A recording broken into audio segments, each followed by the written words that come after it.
ele já deixou os virar isso aqui, né?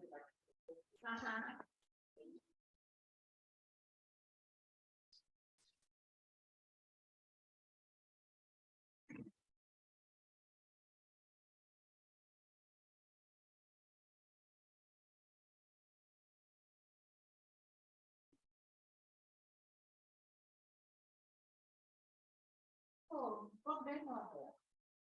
Eu fico feliz em vê-lo, sentadinho. Pois é, porque ontem foi um desastre. Foi. Ontem foi. Mas é um dia de cada vez, né? Hoje ele está, ó.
good morning. Hello, good morning, Humberto. How are you doing, Asger? Asger, right? Yes, it's Asger. Ah, yeah. Yeah, it's a strange Nordic name. Yeah, but Well, for me, every Nordic name is strange. So yes, it's, that's true. I mean, our cultural importance is much less than the center. Yeah. So, I but like you're the in, bedroom you are. pardon? I like the bedroom. Yes, yes, yes. This is an apartment that we rented here in Buenos Aires. So my desk is here in the room for the children. It's Airbnb. It's really nice. Yeah. Well, Winnie the Pooh and Brilliant, brilliant. What part of Buenos Aires are you? in Villa Crespo. Villa Crespo. I know Buenos Aires. Yes. Yeah, yeah. I lived in Uruguay for 5 years. Yeah. I visited Uruguay well, actually quite some years ago. I was only around Montevideo, but it's a really nice and charming place. I mean, I really liked it. It has, in contrast, for instance, to the some of the things that you say about sometimes Brazil, sometimes Argentina, there is. In Uruguay, I didn't see any machismo. No, No, not at it's all. Not no, at all. They are very conscious about social rights, yeah, and exactly. they are quite progressionist. Exactly. That was my also in the center of Montevideo. I was so charmed by. Then you have a Paseo de Derechos Humanos. Then you have a Plaza de Democracia or Plaza de la That's true. Constitución. Or it's really Universidad de la República. Yes, that's where I got my master's at Ah, the Faculty of Social Sciences, Faculdade de Ciencias Sociales, yeah, UDELAR, and it was great. yeah. I didn't want to come back to Brazil, but my master's advisor, he advised me to get an advisor here from the Rio de Janeiro State University for my doctorate. Hmm. So I returned back home, and well, it's going well. It's going well, Yeah, but I would go back yesterday if I could. yeah. Yeah, I suppose that, I mean, Brazil being such a great country, there's much more possibilities, I mean, for academic life in Brazil. It depends. It depends. Now we're happy because the new government to be, Yeah. it's going to how can I say, invest in education and research Mm. again. Yeah. But this one that we've been having, Yeah. not much of opportunities. No. The No, far right always puts it down. yeah. Yeah. That's. I remember when before Bolsonaro, I mean, there was flourishing of the universities in Brazil. Many Brazilians came also to conferences in Europe, and a lot of, so it was, well, I noticed at least that. Well, this is why I could go to Uruguay to study, because we had the possibility to do so. But nowadays I wouldn't have it, this opportunity. Okay. Let's hope for the best for Yeah, Lula. exactly. That's yeah. And I mean, it's the opportunities. I mean, they change politically, and in Denmark they also change quite a lot. We Really? yeah. It's we are kind of what you could call within university governance. Denmark would be some kind of an avant-garde of the neoliberal new public management. So we have, as a faculty, we have lost all decisive influence on on governance at the universities. We have appointed, we have a board appointed that appoints the rector, appoints the dean, appoints the head of departments, appoint the head of sections. And now this autumn, as a routine thing, we will have dismissals, and that happens at all of the faculty and full professors, and that happens at all Danish universities all the time. It's crazy. Yeah. Like you have no stability whatsoever. No. This is crazy. Our department right now, where I'm employed,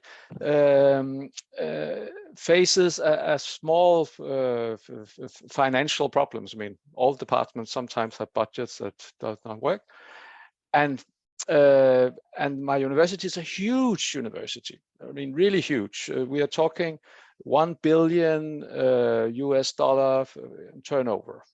Whoa. Yeah. It's a huge university, and it is a very, very good economy. That's the university director also says that they have 10% in capitals. I mean, it's really good. And at my department, there are financial problems, and they just say, well, that's a local issue. You have to face these problems yourself, and you have to dismiss. So that's, yeah. This is, I keep thinking that even if we try to conceive some sort of globalization or worldification, you know, of good practices in the academic world or research world at universities, we'll have to battle these internal political struggles. Yes. You know, because this is what Bolsonaro has been trying to do so far. He's tried all along to privatize the public universities, Brazilian public universities, including USP, the University of São Paulo. He wanted people to pay for it. Yeah. And this is very anti-constitutional for us, right?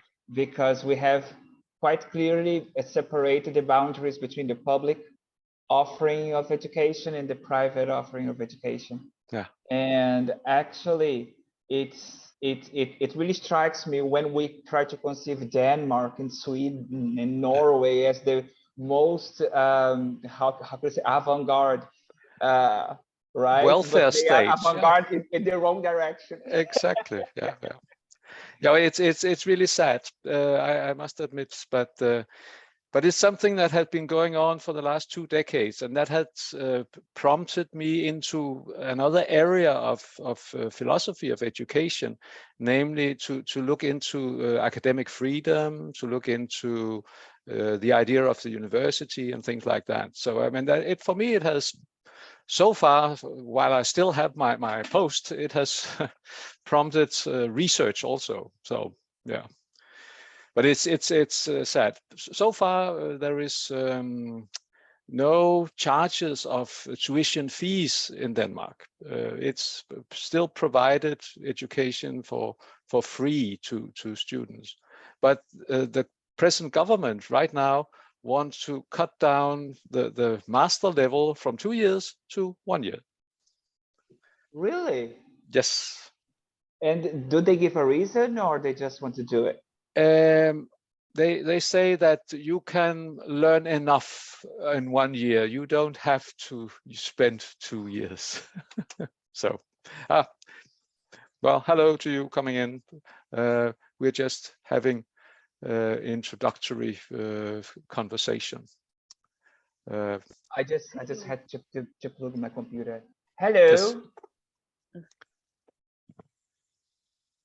So I will leave the word to you, Umberto. You are in charge of what's going on here. Okay. Let's just wait for other people to arrive, because we know these things happen. Some people are late. Andrew Blasco, I don't know if you know Andrew. He's from RC36, and he says he's going to be a little late because now it's 2 p.m. instead of 3 p.m. Yes. I forgot about summertime in Europe. Hi, Olga. It's so nice to see you. Hi, Humberto. Hi. I'm Olga Simonova. I'm from Russia. I'm from the High School of Economics. Whereabouts in Russia? In which city? Moscow From campus. Moscow. Okay. Yes, I'm a sociologist. Asger, I don't know if you are up to date with the work we do at ISA, at the International Sociological Association. Nope. Together with Dirk, Dirk, you know, Dirk Michel Cherches. We are the Research Committee 36, Alienation, Theory and Research. And we have the Talking Alienation Seminar, which presents every month an innovative and a new approach to either methodology or theoretical approach to alienation. And we believe that alienation is one of the biggest problems in modernity in every aspect of life, be it from a Marxist perspective, be it from an environmentalist perspective, be it objective or subjective, materialistic or metaphysical. We do believe, for example, right now, here in Brazil, people have been researching a lot about alienation from information, knowledge-based alienation, and how people believe in fake news and post-truth and all these parallel universes that exist. And so this is it. We carry this work, and next year we're going to have our World Congress in Australia in June. I hope to make it in person, but I don't believe I can do so. Will you, Olga? Will you be in person? In Australia? I try to, but I'm not sure that I get a visa. It's a big problem for the Russian academics now. Today, I was refused. I can't go to Italy now, and without any explanation, I was refused. But isn't it part of some kind of boycott system or something like that? I would imagine. Yes, general system. Yes. Yeah. Yes, but I hope to be there, really. Me too. Me too. Even if I get a loan from the bank. Hello, Xiaolun. How are you? Everyone. Oh, sorry I didn't get to be here the last time. I was wondering why that didn't happen that month, and I remembered that I forgot the dates right. Nice haircut you got there. Well, I didn't have a choice, but it's a nice haircut. But by next year, perhaps in Australia, I will have hair again. Yeah, but it looks good. It looks good because you got that, kind of round shape of hair. My head is like flat, so if I get this kind of haircut, it's gonna. I don't know what's gonna look like. I feel it's kind of like an egg shape. Yeah, but that's good. And I feel like my eyes are just half of it. So if I do it just like this, if I cover it, you can think this is an eraser or a phallic shaped thing or something. That's a good metaphor. But it's nice to see you. Yes. By this last Wednesday, we're going to have Sophia, who is a new member to Talking Alienation. I pulled her from Uruguay, and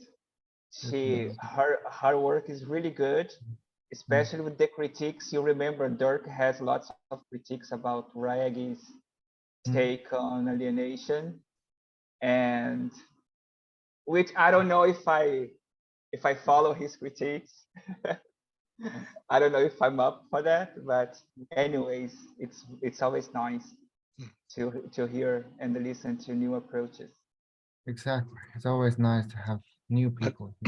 But I also know of Sophia Asger.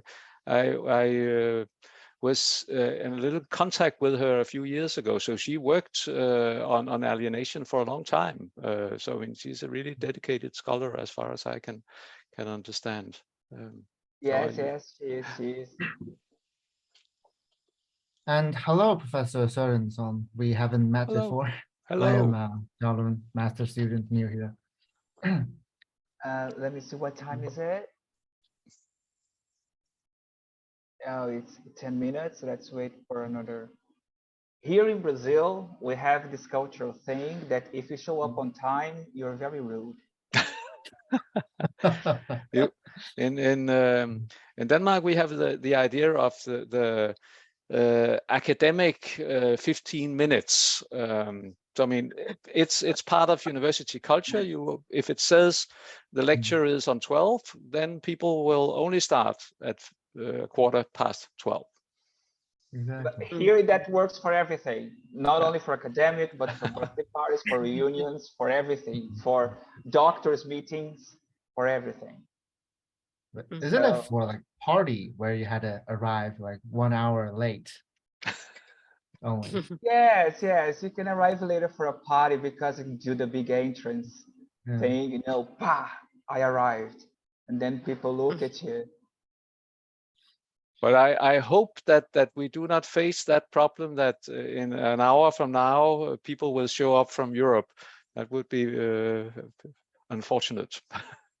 Yes, yes, yes, that would. But for those who show up late, because it was my mistake, because I didn't consider the summertime in Europe.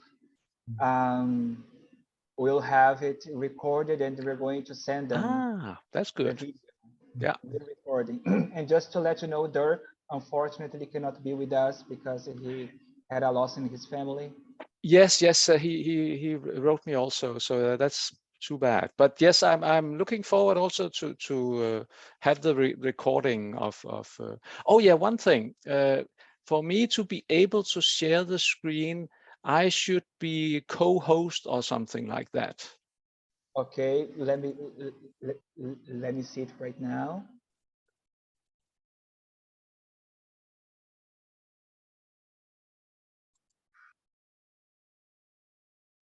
See if you can share. Can you try? Yes, now I can. Perfect. Good, good, good. I read your work. It's excellent. It's excellent. It's not the take on alienation that I use, but it's excellent. And I really think that the Marxist perspective cannot be jailed, you know, cannot be just the case for work and labor. I believe that it can transcend work and labor because capitalism really is going to affect other dimensions of social life. Not only work and labor, but actually I am already saying the things that I'm going to say after your presentation. Yes. But it's, I mean, I agree with you because that's the thing about alienation as transferring legal rights, transferring value, also means that in my analysis that one should have both an idea of political alienation and one of economic alienation. So that's true. Yeah, that's true. But that is, I mean, it is a work in progress. So therefore, I'm benefiting a lot from both from having to think it over before presenting, and also from comments. So I mean, and this could be this precise aspect could be more clear from the beginning. So that's something that I will, in the last revision, I have to make more clear. Brilliant. That's brilliant. I've got my notes here. But that's, I mean, apart from the comments, I will, if you have some written notes, comments, I would be extremely grateful if you would send some of them to me, because in the coming weeks I will make what I consider a final revision for having it reviewed and going into publication process. So I mean, that would really be nice. Oh, the publication process. We all go through this. It's a nightmare.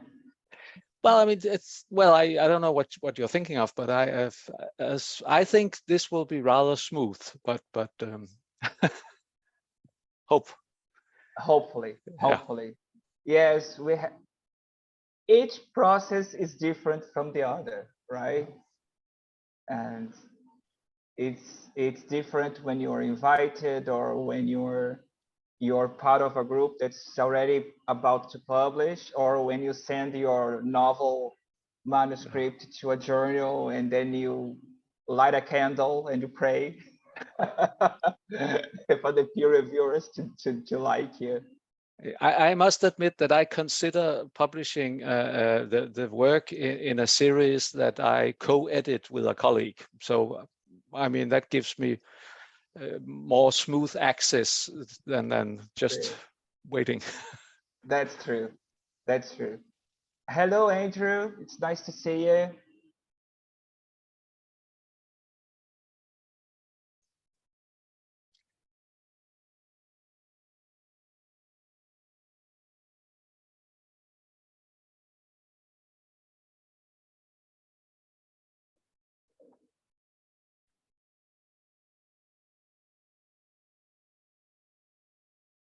Hello, everyone. Hello. Nice. It's nice to have you here. Good to see you. Sorry, I'm a few minutes late, but when I thought the meeting today, the seminar was going to be at 3, I scheduled an appointment, and so. But I guess I'm here on time. Good enough, anyway. No, it was my mistake. I thought I didn't consider the summertime. So. It's But always anyway. summertime, though, here. It's always summertime. Really? Yeah. It's a beautiful summer day outside. Sometimes it's hard to tell the difference between winter and summer. That's true. These climate changes, they do affect the weather also. We haven't had a frost yet here in Sweden. No. You know, Okay. I think there's one forecast for about 10 days from now, but we haven't had a frost yet. Not even in the north. Nope, none. Wow. Absolutely none. Wow. But yeah. Yeah, that is. Yeah, we know we used to go skiing in Aarhus in the north, and the season would start beginning of December. Yeah.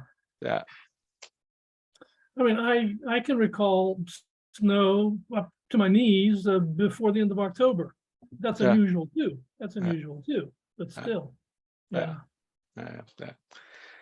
Right. It's interesting because here in Rio, we are in spring, and this week is like 17 degrees Celsius, which for us is winter. Yeah. So people are at home, fireplaces, and people don't want to leave their houses because it's 17 degrees. And what's going on with the world? Because now we're supposed to have, I don't know, 25, 30 going on summer, and everything is cloudy and rainy, and it for me it looks like Edinburgh in summer.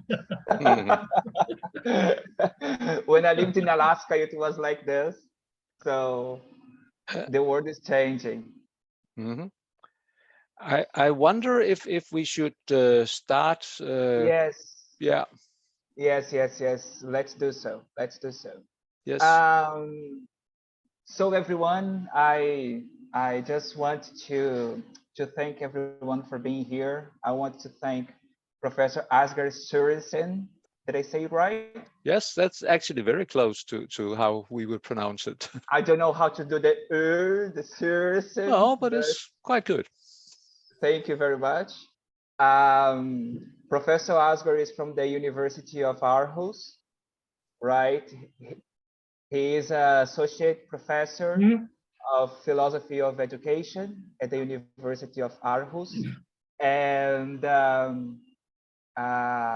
His research interests include academic freedom, alienation, formation, citizenship, education, democracy, justice, and peace. He has lectured worldwide, from Europe to Latin America and China, and he has served as a spokesman of the Nordic Summer University, and he is now the president of the Danish Philosophical Society. So it's a pleasure for us to have you here with us today at our Talking Alienation special session. So Professor Asger, you have the word. Thank you very much. Thank you very much. Thank you very much, Umberto, for inviting me. And thank you very much for someone who couldn't be here today, Dirk Michel Sjerkes, who's my colleague at the University of Aarhus School of Education. So, I mean, I'm really grateful to be here, and I mean, to be in a continued session on alienation when I work on alienation is a great privilege. So, I mean, I really hope to benefit from your comments, and I have already, I think, benefited from preparing this presentation.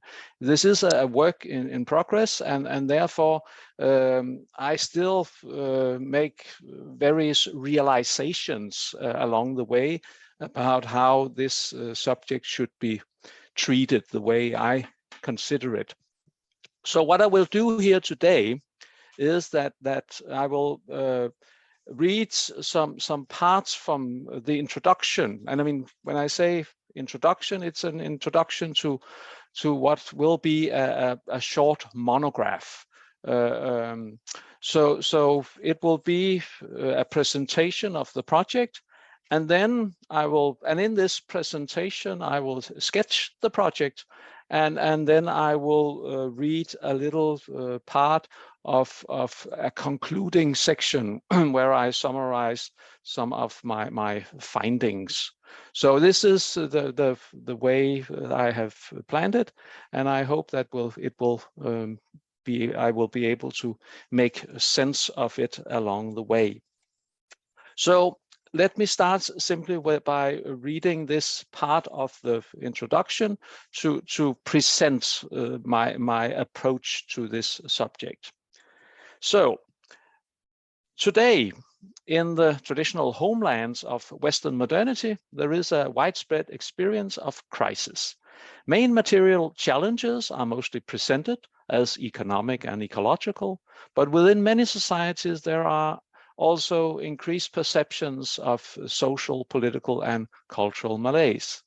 To conceptualize adequately the perceived misery, it has again become common to refer to the classical critique of modern society in terms of alienation. The alienation towards contemporary realized democracy brings to memory the alienation toward what was in the 20th century called realized socialism or real existing socialism, that is Soviet Russia and its affiliates around the world. In this sense, the alienation experienced in modernity can thus be directed towards social and political realities conceived of as pathological, and this is the point of departure for the present argument. As a critical expression of discontent, alienation has proved to retain a strong intuitive appeal, and it is therefore worth, I think, looking more into its potentials for normative critique guiding political action. However, even if alienation is perceived to be widespread, taking seriously the responsibility for coming generations, and as a philosopher of education, this is kind of my approach, we must insist on conceiving alienation as possible to overcome or mitigate conceptually and historically through theoretical work as well as through practice. Passing on reality to those to come, if conceptualizing critique in terms of alienation, we must provide a concept that is possible to negate and thus sublate by some kind of human activity, be that through revolution, political reform, or education. In other words, speaking as a philosopher of education, I must insist on the possibility of empowering and raising collective consciousness that enables us to govern ourselves in a rational and reasonable way, be that in the family or in the workplace, in the village councils, in the parliament, or the General Assembly of the United Nations. This is what education in a democracy is for. That being so, education is not restricted to children. Continued education, such as democratic citizenship education, forms a necessary condition for realizing and sustaining a genuine and robust social democracy.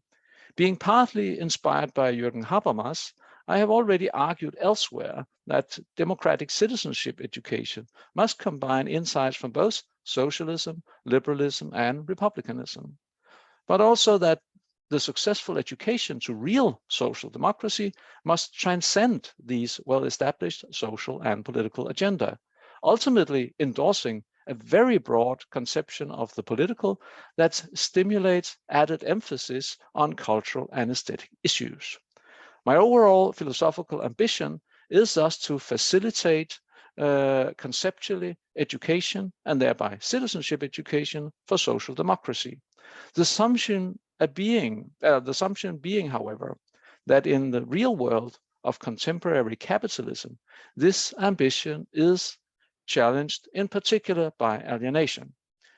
Nevertheless, the assumption is also that alienation can be conceived of as something that can be coped with, and this assumption draws in particular on conceptual resources from the German tradition of humanist educational thought. So this is kind of the overall approach to what I'm doing. So one could say it's more praxis orientated than empirically orientated.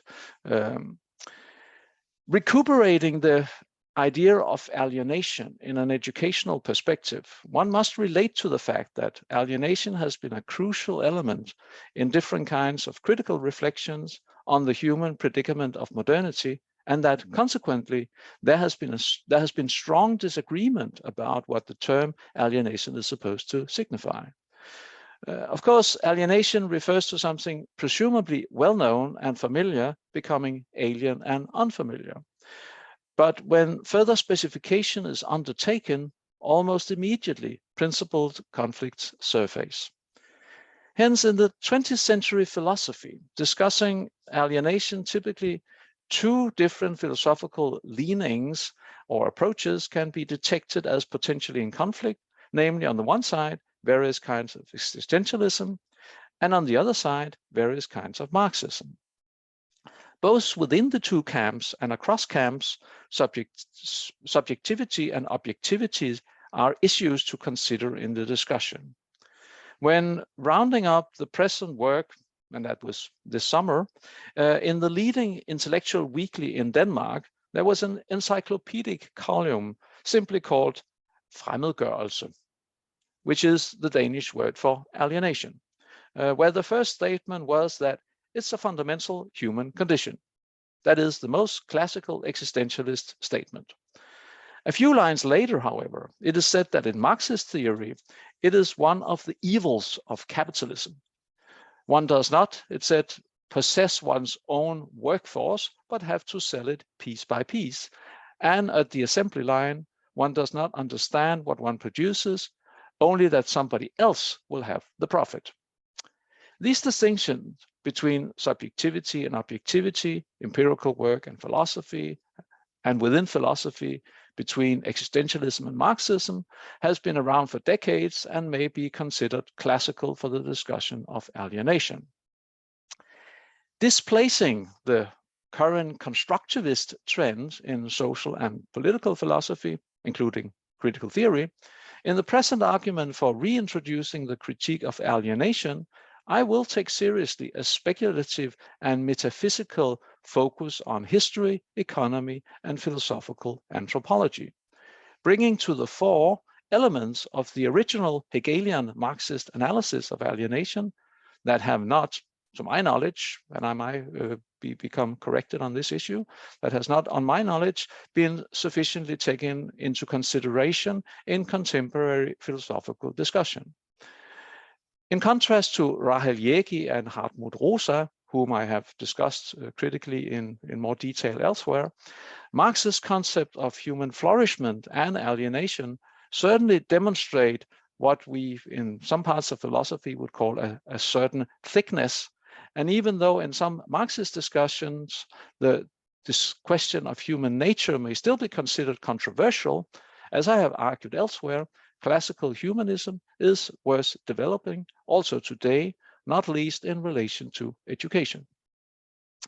Having in addition already discussed the pre-Marxist origin of the idea of alienation, in particular as they appear in Hegel's phenomenology of spirit, in this work I discuss the Marxist approach to alienation, taking seriously the material challenges of neoliberal capitalist estrangement, reification, and commodification. My hope is that adding substance to a comprehensive conception of alienation will stimulate a constructive normative critique of the aforementioned malaise of contemporary modernity in a way that will raise the interest in education. This being the project, in the present argument, much attention will be attributed to the locus classicus with regard to Marx's concept of alienation, the economic and philosophical manuscript of 1844, also known as the Paris manuscript, first published in 1932 and sometimes recognized as the first draft of Marx's system. So this means, let's see here, if I can change a little bit what I'm. So this was what I was doing for kind of general introduction. Now, the way that I have structured my monograph, the paper that I have linked to gives a sequence of paragraphs from A to O. That was kind of the way I progressed when I worked this summer, and I finished the work in August. But now coming back to the work, and then I can see that there is maybe an overall structure that would be beneficial to mention somehow, to see how I worked. So what I did first was that I situated my arguments. That was in the first three paragraphs, the first three sections, A, B, and C. Then I went into the discussion of the 20th century, reading various Marxists discussing, disentangling the idea of alienation, comparing various key concepts. And that was a long work, and it has taken, I mean, it was not only this summer, it has been a work that has been going on for the last, on and off for the last, how many years? Almost 5 years I've been having this work progressing slowly. So I scrutinized the basic concepts, and I went into the Marxist controversies to disentangle what I believed was the core, also the core of what was the original Marx argument. So then I finally got to the point where I thought I could say how one should read these manuscripts from 1844. And then in the end, I have returned to my general agenda, showing that read in a proper way, this manuscript of the 1844 of Marx would actually be productive to read again, to strengthen my both critical but also I would say constructive political agenda. So, and this is the way it develops and I have emphasized introduction because that's where I was just reading something, and I will also and I will continue kind of going a little more into detail what is going on, and then I will actually read a part from a section from part 4. So I mean, this will be the agenda. So let me first try to sketch just what's going on in the first part. Having thus presented the overall idea of the project, I will now turn to presenting the work that I've done in relation to alienation. As an almost classical subject, alienation relates to a plethora of discussions in social and political philosophy. Actually, continuing conversation we had before the lecture, there are plenty of indications that some sociologists consider alienation as almost constitutive to sociology as a field. But I, as an introduction, situate my approach in relation to current critical theory discussions, in particular about capitalism. And here I relate to the conversation between Rahel Jägi and Nancy Fraser. And then I also relate to some current discussions on history and the division of labor to say that I consider alienation more in relation to property than in relation to the division of labor. And then finally, in the first part, I argue for the necessity of politics and education for social progress. And that is in contrast to those Marxists that says that the social revolution is not political. So, I mean, this is the way I situate my arguments. Then when I try to dig into the key concepts, I discuss some contemporary definitions of alienation stemming from different languages. And the languages that I use are apart from English, German, French, and Spanish, and my own language, which is Danish. And I want to point out some problems related to the multilingual roots of the present subject matter. This is, however, not merely conceptual history, descriptive analysis, or terminological clarification. It's the first indication of the normative and critical potential for guiding political action of employing the concept of alienation, namely to make it part of a critique of capitalism and political economy, emphasizing that alienation in its most comprehensive sense has a legal as well as a pathological aspect, the combination of which I believe to fuel social critique and potentially political action. That is section D. Section E, I follow Herbert Marcuse's path-breaking interpretation from 1932 of Marx's manuscripts. Firstly, arguing to distinguish between alienation, renunciation, reification, and estrangement. Secondly, I recognize the complication, and that is in section F, the complication due to the translation of German language discussion into English, that we should continue considering alienation the key issue to discuss rather than estrangement, just as we should uphold a conceptual distinction between alienation and renunciation. And for those who are German-related, alienation and renunciation here are Entfremdung and Entäußerung. Preferring in both cases the former due to its comprehensiveness, its intuitive critical appeal, and its promise of practical transcendence. So that is transcendence. So that is the reason why we should prefer alienation instead of renunciation, Entfremdung instead of Entäußerung.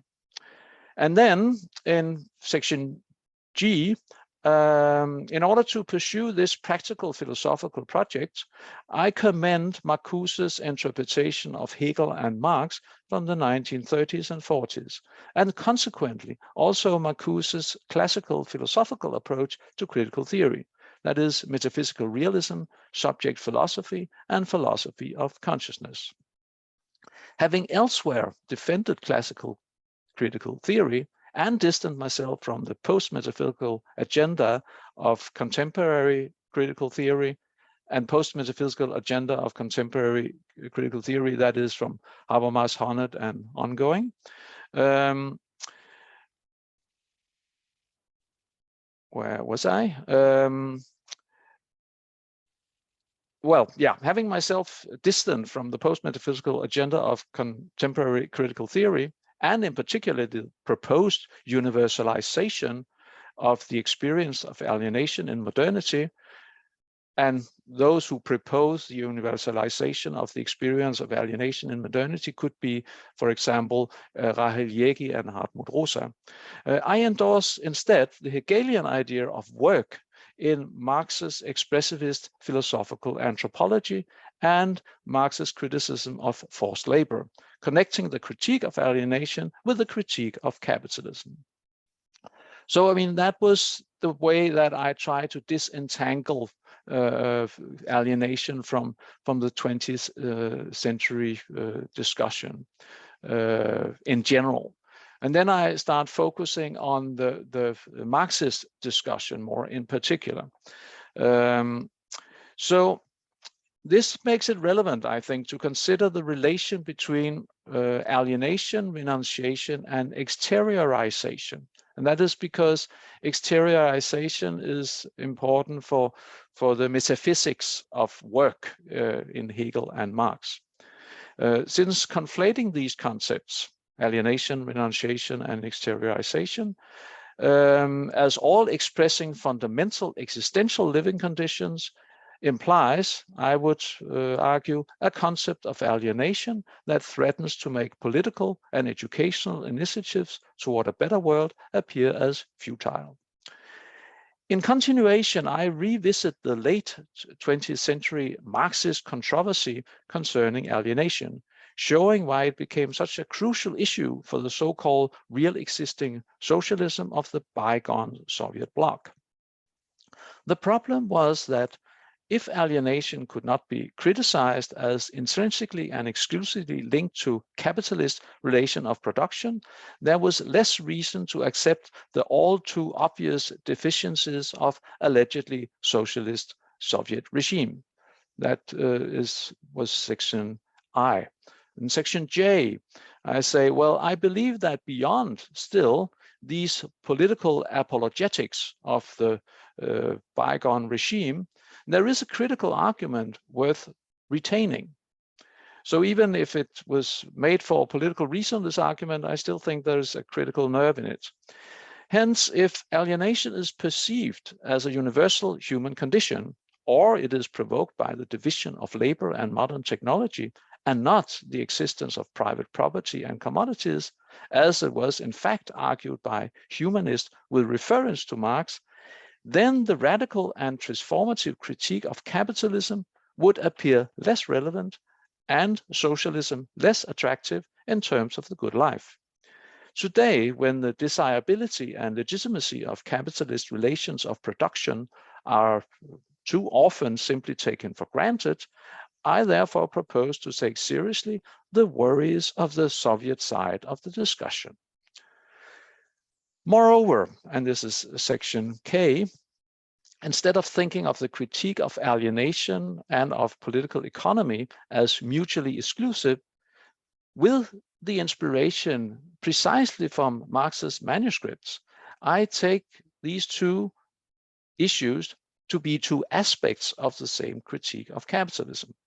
As I have argued, human being is understood as becoming alienated under capitalism mainly by being deprived of the product of work due to societal enforcement of private property rights.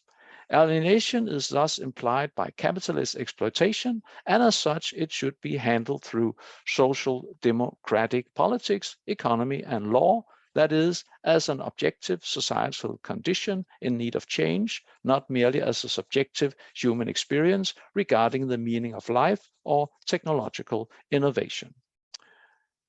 And that's having cleared all the ground, I can now get to my interpretation of how one should read these 1844 manuscripts.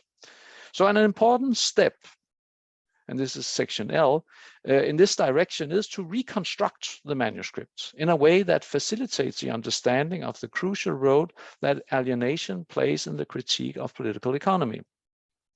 Almost all editions of the manuscripts organize the text, making Marx's analysis of alienated work appear as an independent chapter after the critical analysis of the three components of price in Adam Smith's National Economics, that is, wage, profit, and rent.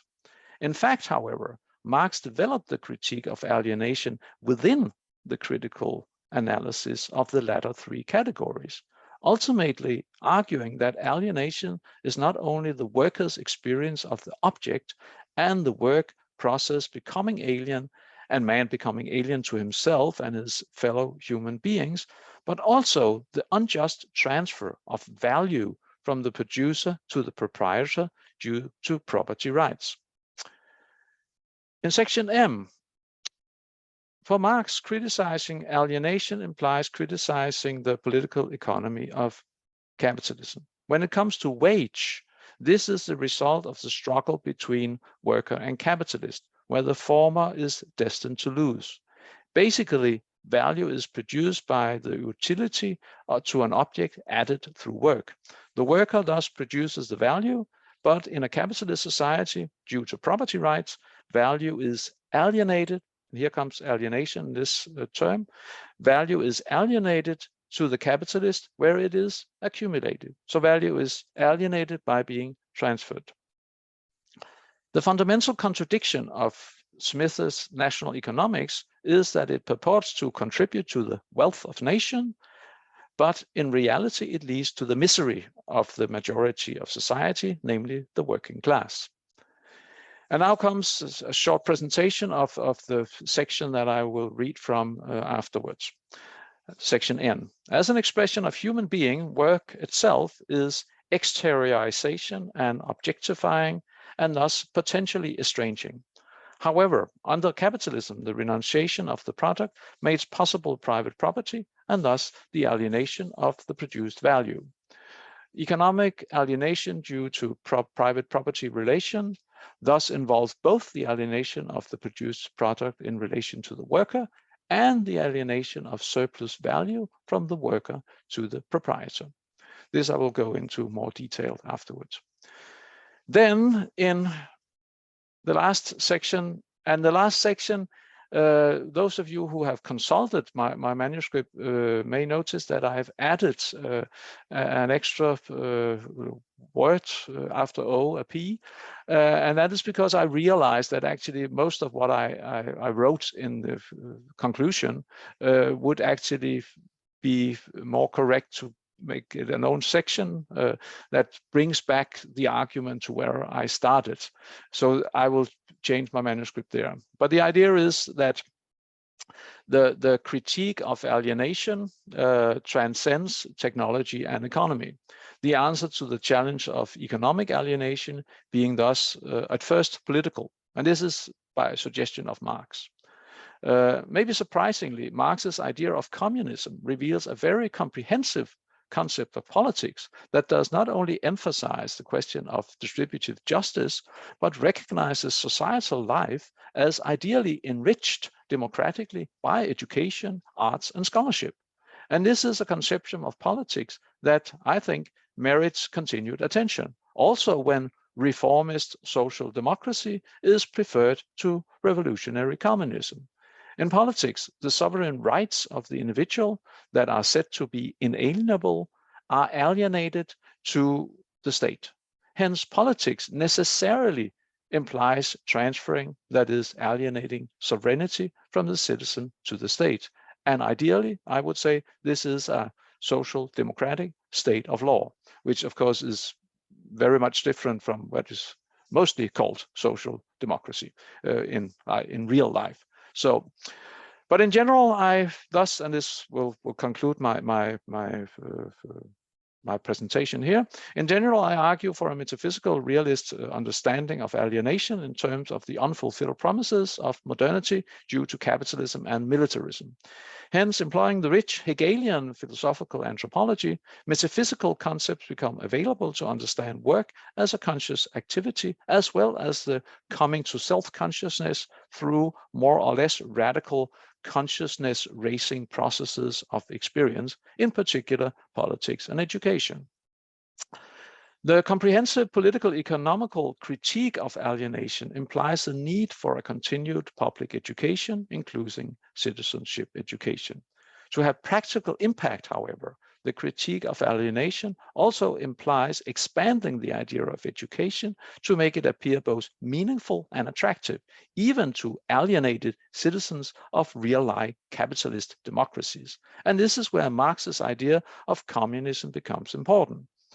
Hence, with such an understanding of alienation and education, it becomes possible for educators, pupils, and citizens at large to recognize the unused potentials for human flourishment in existing societal reality. And that is, I mean, the idea is that communism presents such a beautiful and in Marx's description in these manuscripts, presents such a beautiful and persuasive idea, so it will be so radical, so it will grab people's attention. So they can recognize the unused potential for human flourishment in existing societal reality, and maybe even conceive of some kind of politically mediated reconciliation with societal reality. This would complete the way from critique of capitalism to establishing a social democracy. So this is the whole way around. And then I had some thoughts about how to continue this, and I hope I've chosen correctly, but if not, this is kind of the framework we have to work within. So what I will do is I will take this 3 pages section, and then I will read that, and I hope that this will answer some of the questions that I may have raised now by this introduction. So, section N. This is where it's important to remember the width of semantic meaning covered by the term alienation. And this is what I have discussed in part, especially in part 2. Alienation is not only about experiencing the product as alien, but also about value being alienated from the producer to the proprietor of the product. As a Swedish-German sociologist, Joachim Israel, mentions, alienation has, and he has a monograph on alienation from the 1980s. Alienation has a certain double meaning, and one must be attentive to the tendency to psychologization, that is reducing alienation to psychology. Considering the economy of the production process, work creates value since the resulting product becomes more useful and enjoyable, and therefore also attractive to consume or buy on the market. Work thus creates use value, exchange value, and ultimately capital. However, when the right to private property applies to raw materials, means of production, products, and capital, this alienates the produced value, which is transferred to the property owners. The worker's forced renunciation of his product due to property rights means that outside him or her, there comes to exist an independent alien power, and here I quote Marx, and that life from where the object arises presents itself as hostile and alien. In general, Marx thus stresses that what is produced, things as well as value, when renounced and disposed of as independent entities, can become alien and hostile, thus turning towards the producers.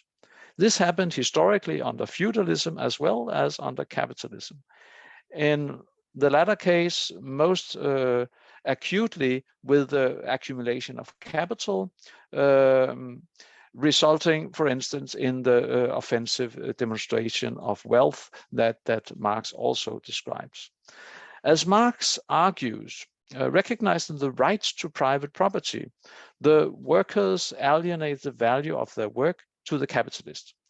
The process, however, also goes the other way around, and that is where the different connotations of the German words Entfremdung and Entäußerung becomes relevant. Private property is thus created as again Marx, as a result, the necessary consequence of renunciated work. This is the basic dialectics of national economy, which means that work as a process of exteriorization tending towards renunciation also enables alienation in the legal sense just used, and ultimately also in the pathological sense. It has been noticed that alienation implies a spatial separation, but that is already the case with the renunciation of the product. I mean, when you renounce the product. Hence, when Marx claims that the concept of private property can be found through the analysis of the concept of alienated, renunciated work, again I quote, he does not, as Marcuse or a person that I rely quite a lot on, a scholar called Margaret Alice Fay, who wrote a fantastic monograph on the Paris manuscript in the 1980s. So he does not, Marx, as Marcuse and Fay may lead us to think, identify the two terms. So I would claim that Marx does not identify Entfremdung and Entäußerung. Rather, he refers to two separate processes or two different aspects of the same process. That is a process that may be parallel or sequential, one being metaphysical, the other being economical.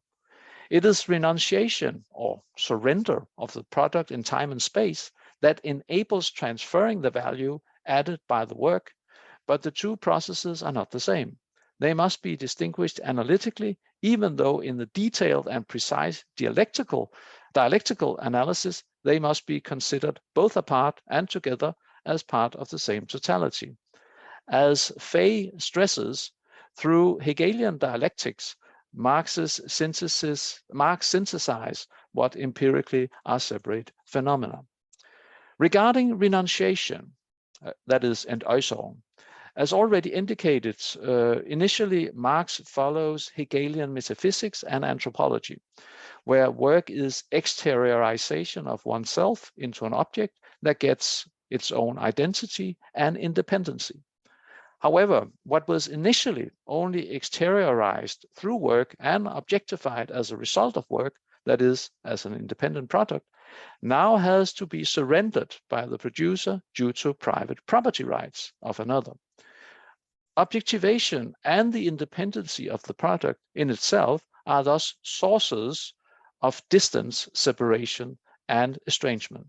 And having to renounce the project produced due to its being owned by somebody else adds to the basic estrangement, objectively as well as subjectively.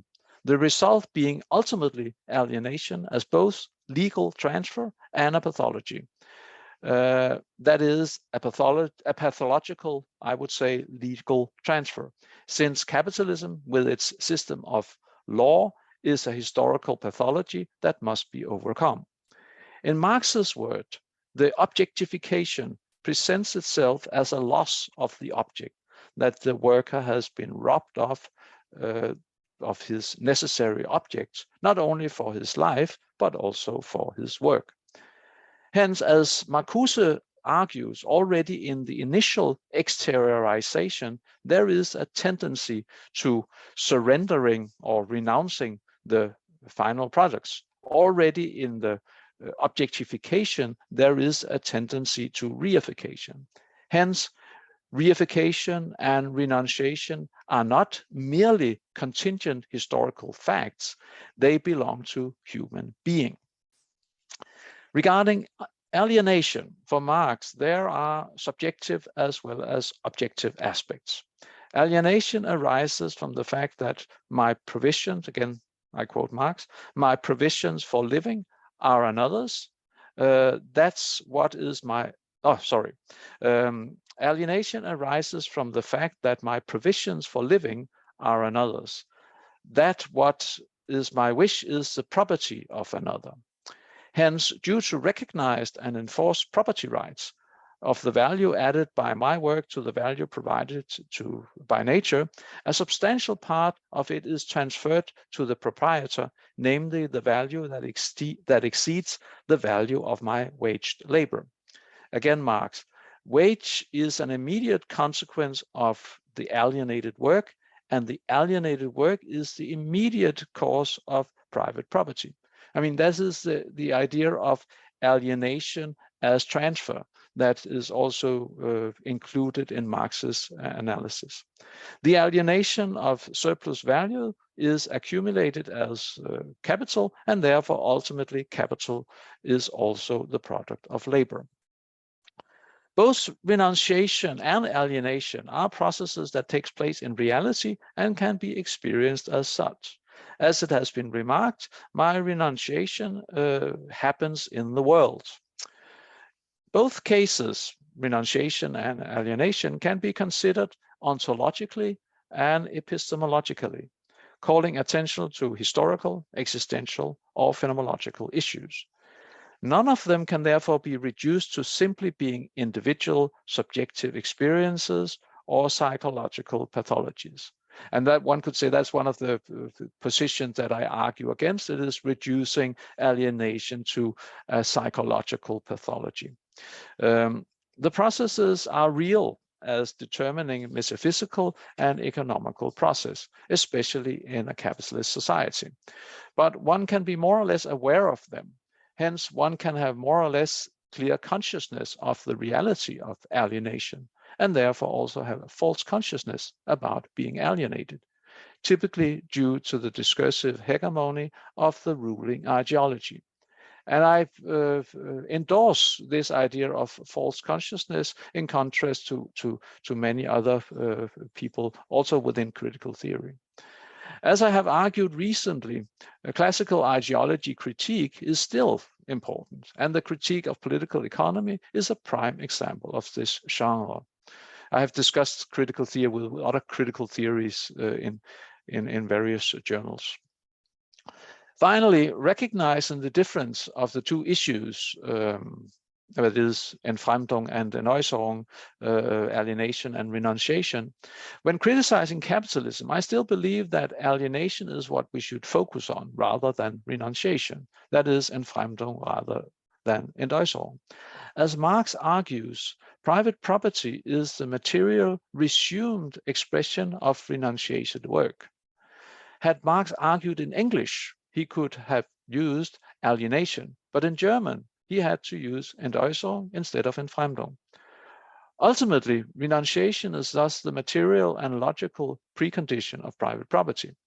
But when Marx considers the relation between worker and non-worker that he considers pathological, then the appropriation, again Marx's word, the appropriation presents itself as alienation, the self-activity as the activity of another, the liveliness as self-sacrifice of the life, the production of objects as the loss of objects to an alien power, an alien human being. Hence, when Marx used two words in my English language argument, I need only one, namely alienation. Hence, the comprehensive idea of alienation has huge critical and normative potential. And that was what I was looking for.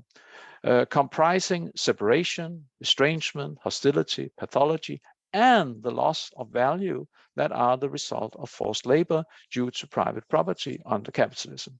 This is why we should make the critique of alienation, with all its intuitive appeal, a core issue in the critique of political economy. In fact, the idea of alienation was discussed within political economy up until at least Samuelson's economics in the 1980s, but then it disappeared out of economy. In the legal sense, alienation is the transfer of value from one person to another, but alienation is also something inescapably pathological. Overcoming alienation not mean overcoming the capitalist pathology of the legal transfer of value, changing thus the basic property relations of society. In his critique of capitalism, Marx calls attention to the fact that producers do not have to surrender their products. Those who add value to the things provided by nature do not have to alienate this value to others. It's only due to the actual societal recognition and enforcement of private property rights that free work becomes alienated as forced labor, transferring value to be accumulated as capital elsewhere. It is the capitalist condition of production that makes normal the transfer of value from the one who in fact adds values to the things to the one who merely owns the things, the worker thus creating surplus value and accumulating capital for the non-worker. This is why the product of labor, that is both the specific product and the value produced, presents itself as alien to the worker. The merit of Marx is to point out the historical character of the private ownership to the means of production necessary for human being. As Fay points out, Marx argues that Smith in his National Economics overlooks both that it's a specific kind of generalized, unrestricted private property that is a necessary condition for national economics as such, and that this specific kind of private property is a social relation that has developed historically from feudal property of land. Adam Smith, thus fails to realize that that the most fundamental categories of his national economics are historical, whereas Marx clearly states that landed property is the first form of private property. Workers in a capitalist society are free persons.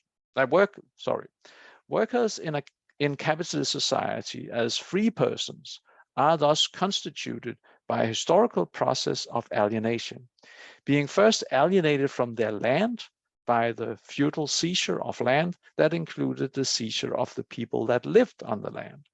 The grand theft made the feudal lord, and this is something that Marx describes, the grand theft made the feudal lord the proprietor of both land and people, the latter thus being robbed by the former and thus alienated from it. Subsequently, however, in the process, people were alienated again in the process leading from feudalism to capitalism, this time being alienated by being robbed of their access to the land as their livelihood. That is, by becoming, sometimes by force, free labor. This sets into motion a final process of alienation, namely within capitalism, where the worker becomes alienated in the famous 4 senses of Marx, a process that is accelerated by the social division of labor. Marx thus reconstructs the historical constitution of feudal property that was initiated by robbing the farmers of the land they worked on. That is, alienating man from land, even though land with its vital resources is and should be, as one of Marx's commentators emphasizes, absolutely inalienable from man.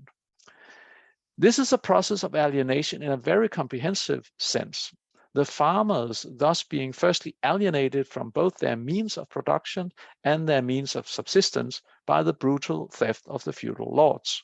Secondly, subdued forcibly into the process of alienation just described, exteriorizing and objectifying themselves through work turned into labor, surrendering and renouncing of the product, and in the process also alienating the value produced to the feudal proprietors. Marx emphasizes the particular determinate character of the feudal renunciation, where agriculture is the only productive labor, where nature is the source of value rather than abstract labor and capital. As Marx makes clear, we are dealing with a historical development. And here I have a quote from Marx's manuscript. The difference between capital and earth, between profit and land rent, and between both the wage at both and wages, between industry and agriculture, between immovable and movable private property, is a historical difference, a fixed historical moment in the formation and development in the conflict between capital and labor. End of quote.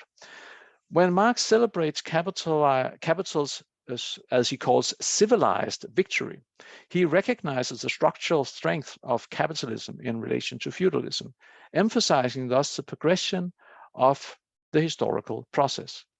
As Margaret Alice Fay stresses, for Marx, private property itself exercises an alien power over human being, which has historical roots in the feudal society.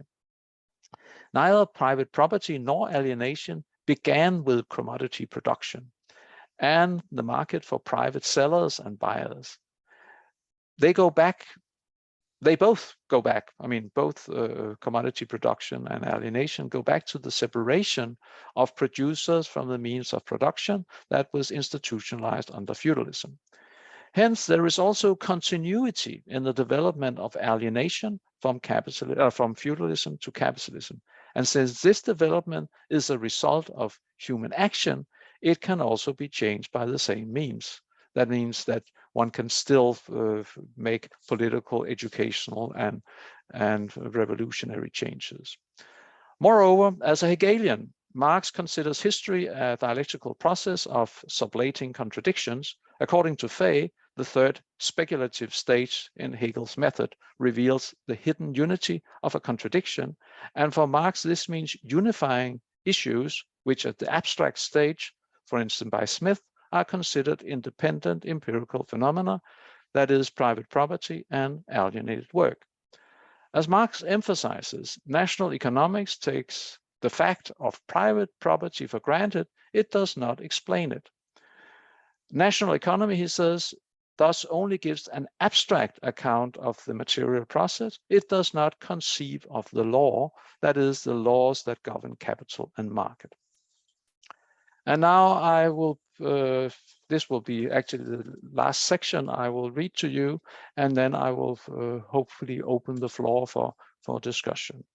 As Margaret Alice Fay emphasizes, for Marx, property and alienation are processes that are intimately linked to each other and to the objective material working conditions. The movement of the one is also the movement of the other. And as she argues, the unity of opposites become a Hegelian unity in the third speculative stage.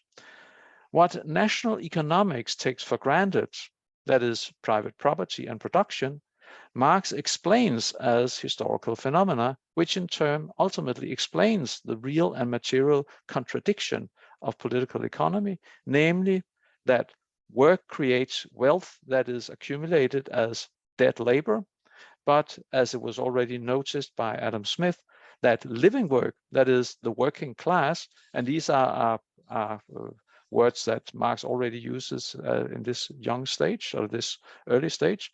Well,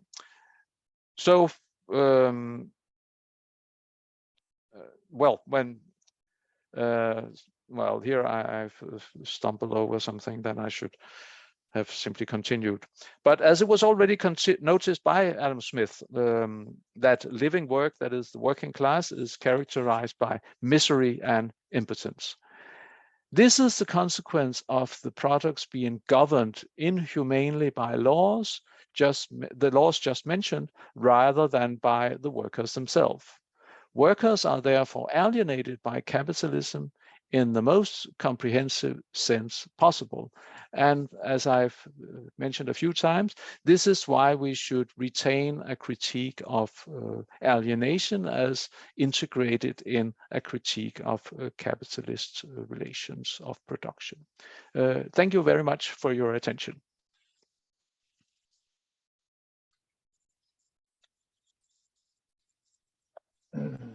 Thank you very much, Professor Asger. It was really interesting.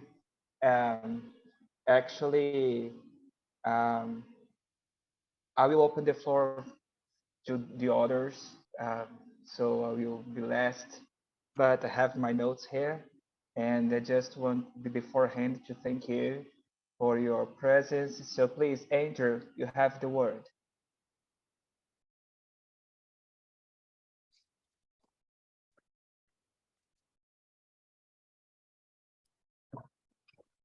If I could say a few words. First of all, thank you very, very much. This was quite insightful, a quite broad discussion of alienation on a number of terms. And I'm grateful that we've had the opportunity to have you with us. I have a comment and a brief question. I'll start with the comment. Historically, the early manuscripts, the 1844 manuscripts, became associated with what's come to be called Western Marxism. Okay, they took that process took a step further, I would suggest, in the United States, when there was, there's strange forms of Marxism that came into circulation in the United States in the middle of in the third quarter of the 20th century, because there were forms of Marxism that they called themselves Marxists, but they were really very social democratic to the point that they were social democratic, perhaps, is overstating it. They were looking for a kind of Marx that was non-political, certainly non-revolutionary, right? It was a kind of Marxism that appealed to intellectuals, as happened in North America, in the United States, as happened with the influence of others as well, such as Trotsky, right? You're talking about people who didn't want to be mainstream Marxist-Leninists, and they searched for ways of doing that in the way that they could call themselves Marxists, but at the same time unburden themselves, perhaps subconsciously, of the efforts to be politically involved. You could talk, but it's not necessarily working class politics, right? This is another subject, or this could be a long discussion in and of itself, but I just wanted to mention that just as a personal observation. This kind of phenomenon occurred in North America. Didn't necessarily even think of social change through political action the way, Western Marxists in Europe say all the same, they were nevertheless interested in some sort of social improvement. Whereas, the kind of new left is what they call themselves in the States, but people who talked about the early manuscripts, I think they talked about the early manuscripts so they wouldn't have to bother reading Capital. It's kind of a strange thing, but that's okay. That's another discussion. The brief question, though, is you didn't use the word commodity, I don't believe, in your presentation. I would think that one of the unique characteristics of alienation under capitalist production is that it's a commodity production. Alienation under the feudal regime didn't necessarily involve commodity production, or only in certain small, you go to the market on Thursday and sell something, right? But it wasn't necessarily it wasn't agricultural production, wasn't commodity production in quite the same way as it was in the industrial production of commodities. So, I want to know why you thought it useful not to speak of commodity production as something unique to capitalism. You implied it, of course, but I don't think used the word.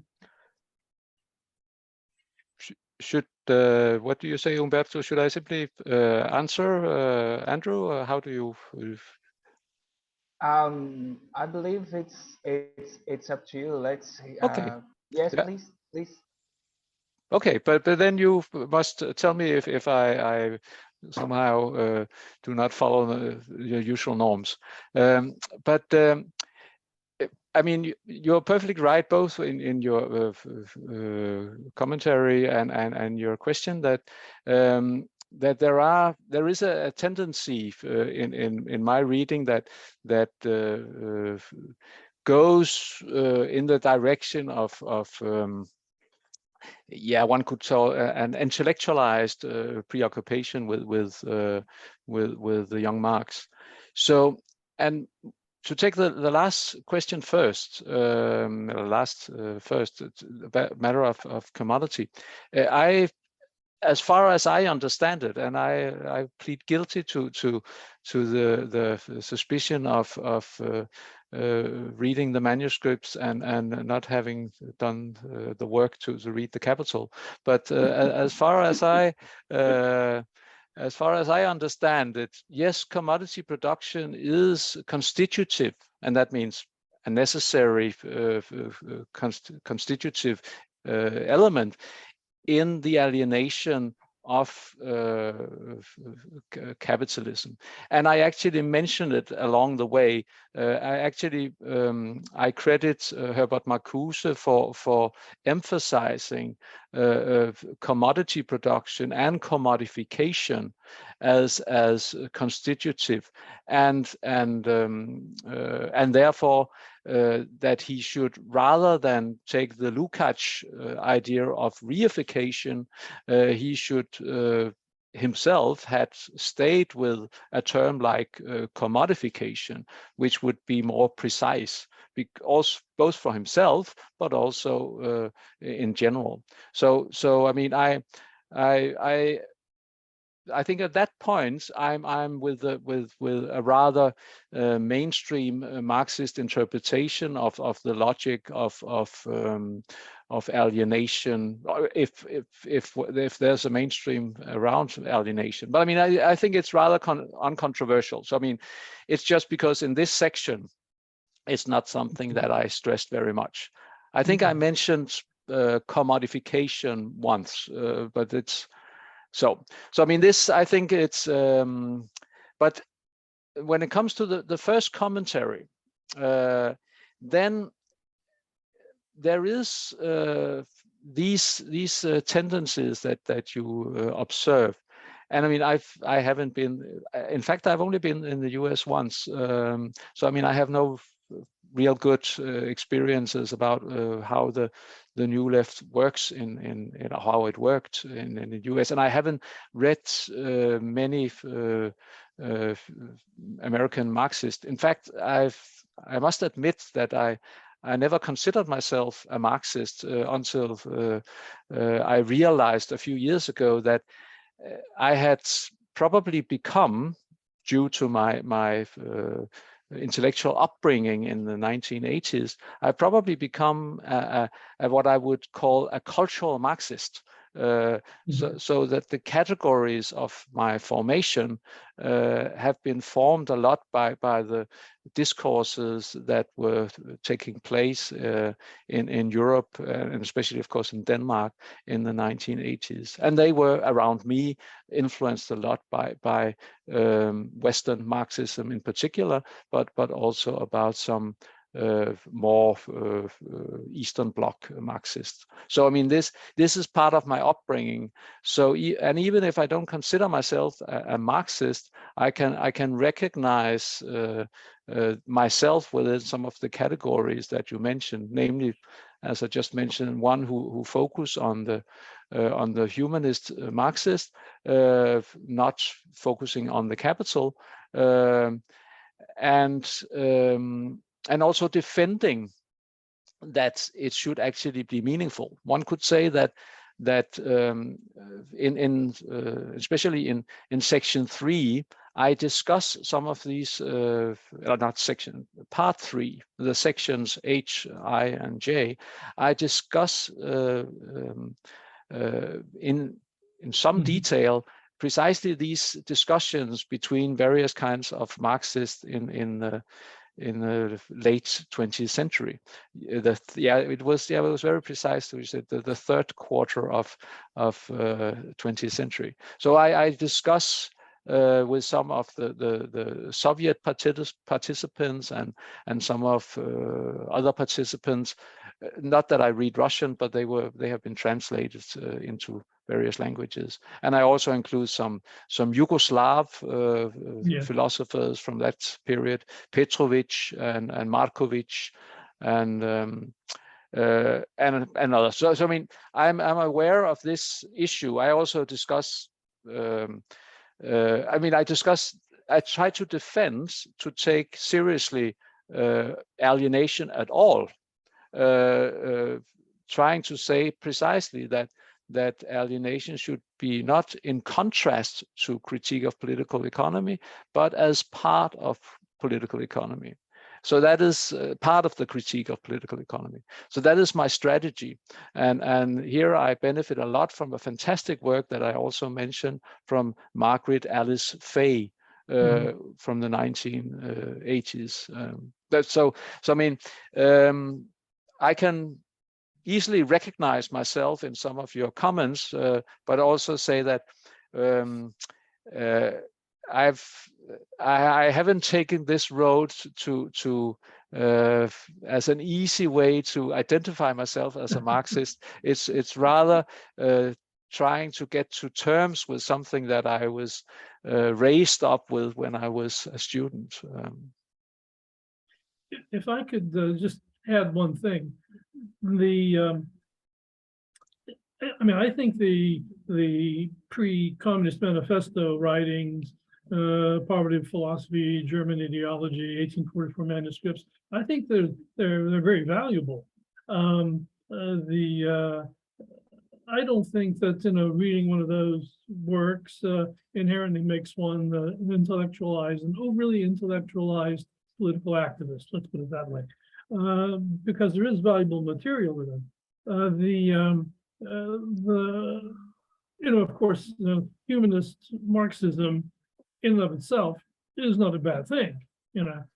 I would suggest that the reason that those manuscripts, the earlier works, especially 1844 manuscripts, I would suggest that the reason they didn't take more of a central role in the intellectual political development in Eastern and Central Europe was because there were people who wanted to preserve a harder line, a harder Marxist-Leninist line. They had some sense that perhaps of what was going on in Western Europe, perhaps of what was going on in North America. I can't speak to that in detail, but there were humanist Marxist organizations in the United States that won cases against the federal government, showing that they were subject to political repression by proving in federal courts that the majority of their members were federal agents. Oh, that's really And so I guess there were people who wanted to protect themselves from that possibility. That put the 1844, the pre-1848 manuscripts aside a bit. And I just wanted to add that comment. So. But let me just add something for clarification, that I recognize the problems that the Marxist-Leninists had with coping with alienation. First, that it was excluded from the German edition that started in the 1950s, and then later on there was this distinction between the young Marx and the early Marx that was emphasized very much by the French structuralist in the Althusser tradition. But then there was also precisely the third strategy, and that is actually the strategy that I adopt, namely integrating the critique of alienation into the critique of capitalism. And this was undertaken by some late Marxist-Leninists. So I take side with some of the Soviet arguments against the humanist Marxists, and that's for me, with my upbringing in the Western Marxism, that was kind of for me myself a bit surprising that I ended up actually accepting that alienation in the existentialist variation could take up too much attention from the critique of capitalism. In that way, I accepted the worries of the Soviet side of the discussion more than the humanist Marxist. So.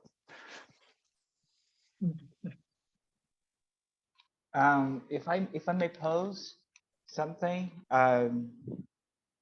actually, what you propose in your work is that alienation comprises an umbrella of subcategories of elements which they are intertwined within the capitalistic framework, like exteriorization, renunciation, estrangement, and so on. But my question is, for example, in Latin America, the Marxist experience in Latin America, it has been more like giving consciousness or trying to give consciousness to the working class. We have kind of intellectualized Marx so we can achieve and get to the masses which we couldn't, given Bolsonaro's and the far right upsurge in the beginning of the century, right? But my question is, at the beginning, you talk about education as a way to overcome alienation, because alienation, as you said, is surpassable, right? We can overcome this. And I keep thinking about all these other economic modes that have been rising, like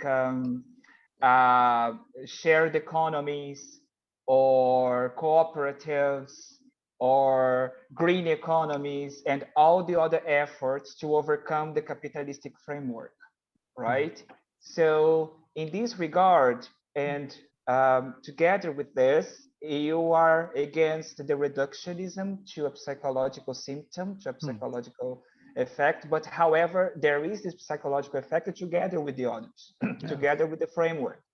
So my question is, how could that be possible to transform this theoretical framework into a practical stance, into giving consciousness to the masses and to the working class especially, right, about all these effects of the capitalist system, right? So my true question here is how to transform the theory to the practice, because in theory it's amazing, and it's I like the way you have how can I say, separated the elements of such a complex concept, which is alienation. But how can we bring that to this collective consciousness that you've mentioned, right? How can we heal this psychological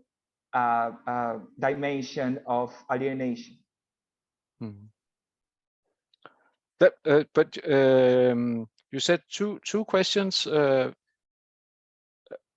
Two questions at once. Okay. Okay. Yes, because I mean, I think you indicated at least the way that I would proceed, and I will also, actually that is what I'm working on now, namely how to look forward. And for me, the important issue is to make economy genuinely political. And to make economy genuinely political, you have also indicated precisely some of the experiments that have been tried, cooperatives and communes and various kinds of planned economy, thinking over what should be done with economy. And that means that some of the experiments, for instance, that was done in the former Yugoslavia in Europe and other places around the world should be taken seriously, because from my argument, the most important factor in this complex process is private property rights. It is the private property right, and here I agree with what I take to be Marx's argument. It is the private property rights that enables alienation in this most comprehensive sense, namely as a transfer of value and the transfer of product from the producer to the non-producer. So, and what does that mean? Does that mean, and that's something where I also try to be precise in the manuscript, does that mean that we should have no property rights? No, Marx, I think, is very precise himself. He said he used Hegelian terminology and says that we should sublate that is the German, very famous Hegelian German notion of Aufhebung. We should sublate the property rights, so that we should have a true property. And what does that mean when it's demystifying and more practical? That means that we should look for various kinds of property rights that can be a combination of something private, something communal, something social, something of the state, and try to find a way where we can cope with this transformation, with this necessary transfer of value. And in the end of the manuscript, I precisely discuss the necessity of some kind of alienation. This, in a political sense, if we go back to Rousseau, he used the idea of alienation in his social contract as what is necessary when it comes to transferring rights from the individual to the state. We can only have politics if we transfer some rights from the individual to the state. Even if we go to an assembly, when we vote, that means that we transfer our rights from our individual perspective to some kind of communality. So alienation in this sense is a necessity. And I would say also in the economic sense, it is necessary to build society that we should give some of the value that we produce to some kind of non-working common entity, like a state, like a commune. I mean, there is a necessary alienation of value. But the thing is that in capitalism, in capitalist and militarist modernity, there has been exaggerated alienation. There has been exaggerated transfer of value and rights. And here I can employ a beautiful distinction made by Herbert Marcuse, namely between the necessary repression of society and the surplus repression of society.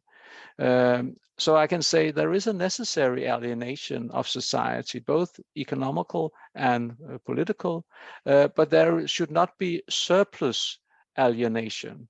And how to find the balance in a democratic process.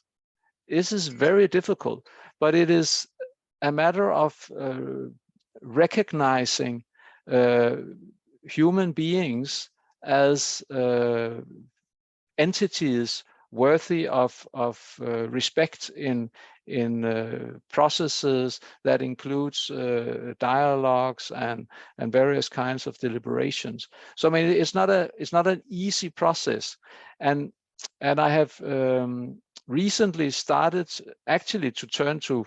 I mean, in other aspects, I've turned to Latin America. Like, I mean, I'm in Buenos Aires now, but I've actually recently started looking up some of the possibilities that Paulo Freire will give, because he has actually some ideas about this process and how to get from the very high intellectual categories into a process there.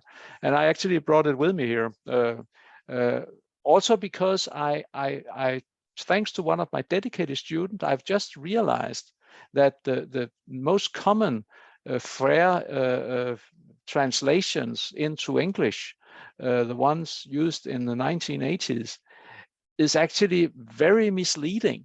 I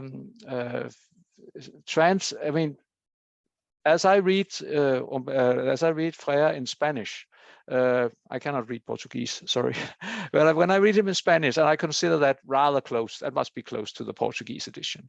So there I can see that Freire wants to take education into society out of schools, but into all kinds of social relations. And therefore he wants to get away from teacher-pupil relation and get into educator-educatee as a general expression.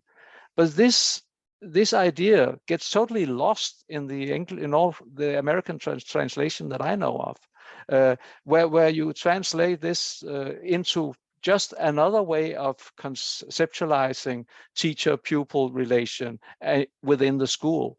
So I mean, the whole idea of getting education out of the institutions, out to the praxis, gets lost. And this is followed also in the Danish translation that relies very much on the English translation. So I mean, there is something there that I'm looking to, how to get it into practice. So I mean, one thing is economy. And here I must tell you a recent discovery of mine, namely that Robert Dahl, the father of American democracy studies, can be, I think, a great help. I brought here with me for further study his last, I think it was his last book.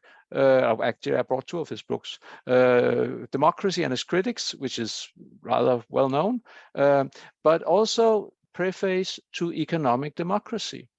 And there he has an argument precisely which is similar to what I think, similar to what I want, to democratize, and this is from the 1980s, these two books, to democratize economy. So he thinks it's absurd, he says. It's absurd to retain the idea of private property that was developed by John Locke and other liberal economists in the 17th century. It's absurd to retain this idea and to use it to let it legitimize monopoly corporations like we know them today. So he seems that when something has so much public importance, then it cannot be private. That's the argument. I mean, when Google and Elon Musk and all the rest of them has so much public importance or significance, then it cannot be private. And then this is, I think, a very good argument that is worth pursuing. So, I mean, there is how to get it into praxis. Economy should be political, and political should be democratic in some way, and this we have to get into education in some way.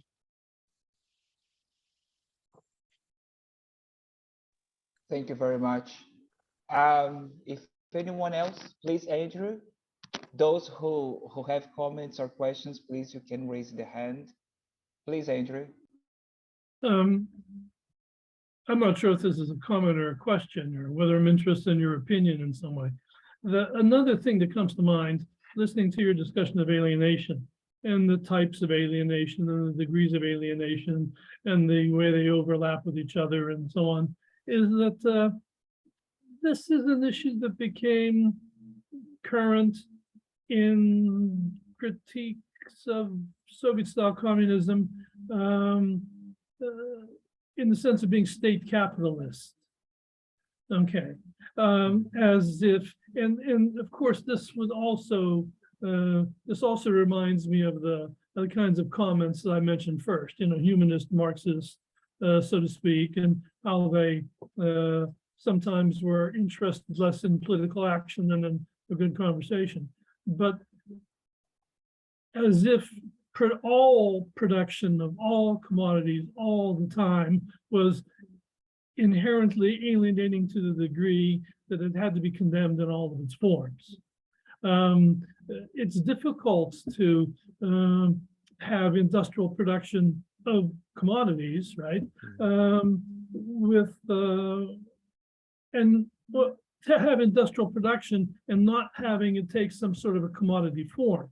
In other words, even in Soviet-style economies, there was some, often largely symbolic, but nevertheless a transfer of monetary value. Someone would purchase something that they might have made that afternoon, right? Whether it was a a loaf of bread from the factory, or, an automobile part if you can find one, this sort of thing, right? Hmm. And it would seem that this kind of your discussion, contains enough subtlety in it that, it might be useful in addressing, how shall we say, you can be overly critical of commodity production sometimes. You can be overly critical of objectification and exteriorization sometimes, or what Marcuse referred to as kind of a necessary repression, perhaps, because it's difficult to avoid. There is something that resembles, market transfer, even in what were some of the more conservative kinds of highly centralized socialist society. I mean, I mean, it's Paulo Cesar has raised okay. his Yeah, hand, and then Vesela. I can just comment very shortly on what you mentioned there. That what I'm trying to say is that these very categorical and I would say utopian in the bad sense, utopian simple ideas about getting rid of all property, getting rid of all politics, getting rid of this, I think, is simply the wrong way to proceed. So I would go in the direction of saying, yes, some kind of commodification is probably inescapable when it comes to transfer. But the problem is that we have now a pathological dominance of the commodity category. Things that should definitely not be commodified have been commodified. So we have to strengthen the political answer to commodification. And here I actually take what I consider a genuine historical experience, namely that in the 20th century, there was a rather successful political handling of capitalism and commodification. Of course, part of the success was probably that capitalism was afraid of the communism of the Soviet regime.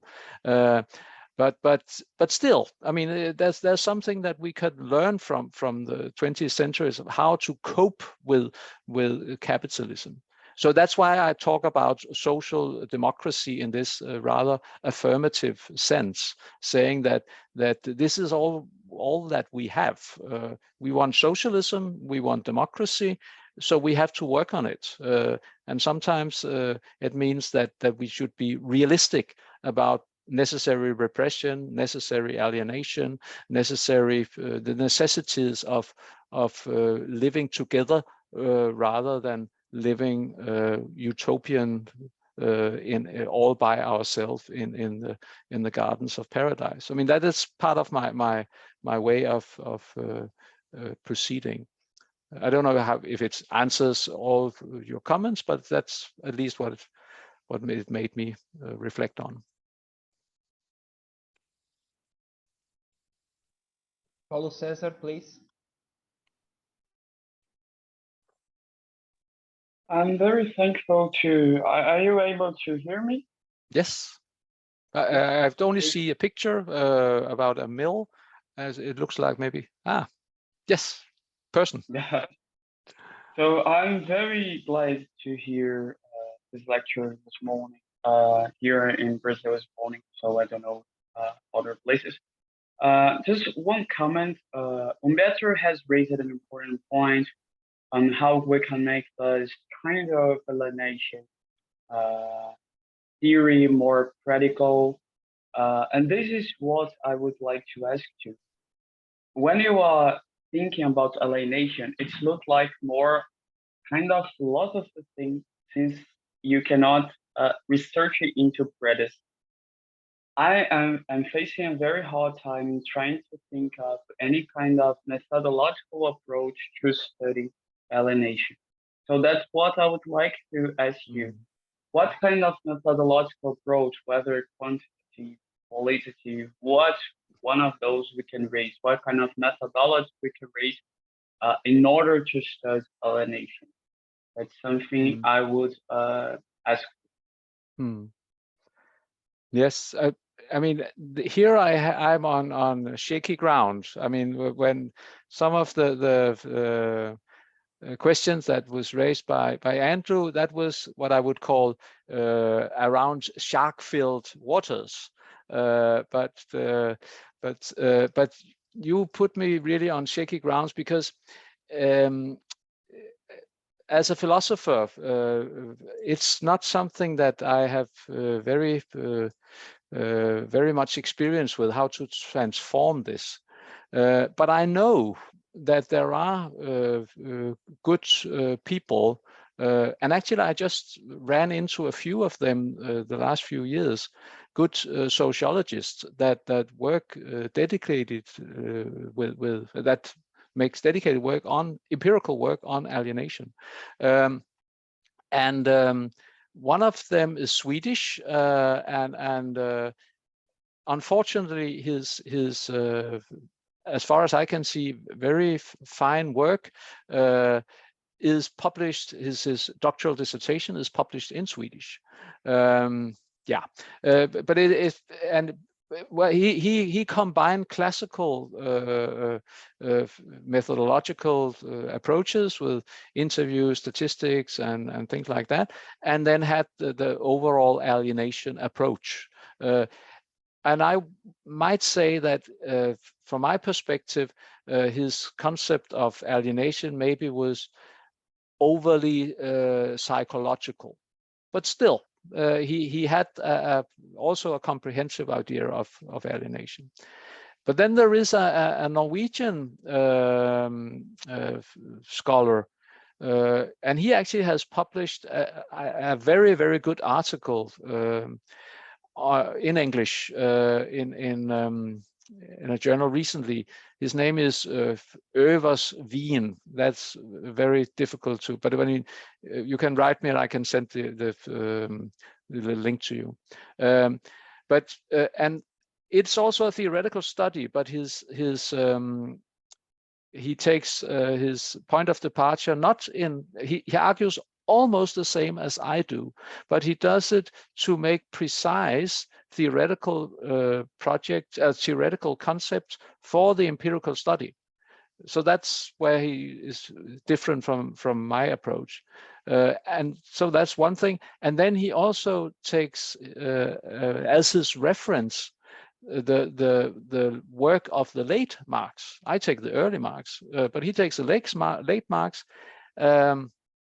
He doesn't take the capital, but he takes this work, which in German is called Grundrisse, and I'm not sure what it's called in English. In Portuguese is Condris too, and I'm pretty sure that in English is the same. Since we do not have a good translation from German to Portuguese or English to countries, that would be base of something, but that would be. But does anybody here remember the normal translation of the Grundrisse? I think the German title in an English translation, in an English pronunciation, is often used in English, right? Okay. So the foundations of Plato, whatever it was, right? So but okay. Yeah. So I mean, and this Norwegian sociologist, he tries to make precise within the idea of sociological theory the concepts to be used for empirical analysis. So that's the best two references I have, a Swedish sociologist and a Norwegian sociologist. But I'm sure within this forum there might be others. But this is not one of my strongholds. I'm sorry. If I can just add a point to what you were saying, yes, because the ones that I have studied, they stress the psychological aspects of the term alienation. For example, you can think of Moscovich or other ones, and he really stresses the support of psychological approach within social representations and alienation. So that's why I was asking, because I think this psychological approach would not be a problem if it was not to focus on individuals rather than group or social relations. And I think it's kind of very hard to think of good authors. So thank you for the recommendation. I really cannot read Swedish, but I will try to find any copy, whether it's have or not, or try to translate using any kind of software. But thank you for your contribution. But I'm actually, sorry for that hard question. No, but that's actually I'm in regular contact with these two colleagues, and I know that the Swedish scholar, he also presents his work in English. Actually, today in another Zoom session, another place in the world, he presents his work. So I mean, he has done presentations in English, probably also in writing. What is his name? What is his name? Let's see. I refer to him. He has of course, a beautiful classical Swedish name, which is Johan as his first name. His name is Johan Alfonsson. Johan Alfonsson. And he made a study, or his dissertation is from Lund University in Sweden from 2020. It's called Alienation and, well, in English translation, Alienation and Work, Young Temporary Workers, the conditions of temporary young workers in flexible capitalism. Johan Alfonsson. Brilliant. And the Norwegian that's even more difficult. He's called Øvers Wien. I mean, this is impossible to there's a Nordic letter like the one I have in Sørensen, and yeah, but if it's interesting, you can just write me and I can send you the link, and it's more easy that way. Thank you quite a lot. Brilliant. Vesela, you have the word. We can't hear you. You're muted. Or at least I cannot hear.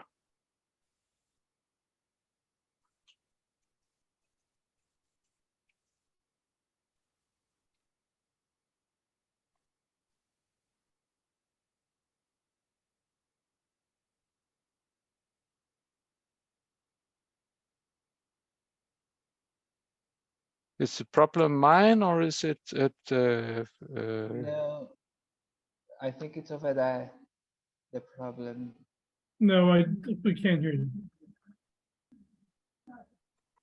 Oh, that was some sound. there was some sound. Could you tune up the volume? Yes. Yes.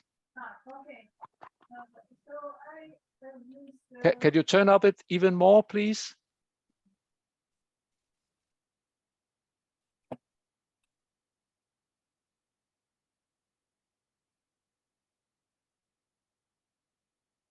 Now Now we you're can't gone. hear anything. Now we're gone.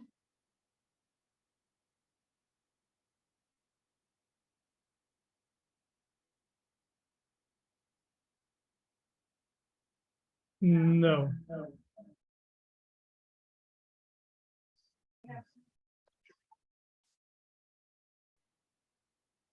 No sound is still. No sound.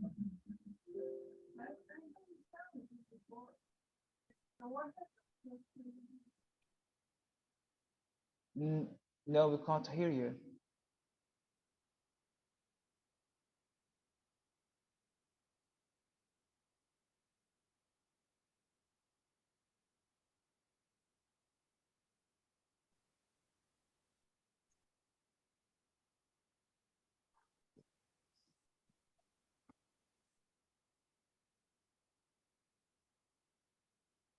I think that's a pass, Umberto.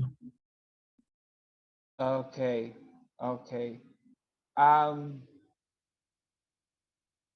Let me see.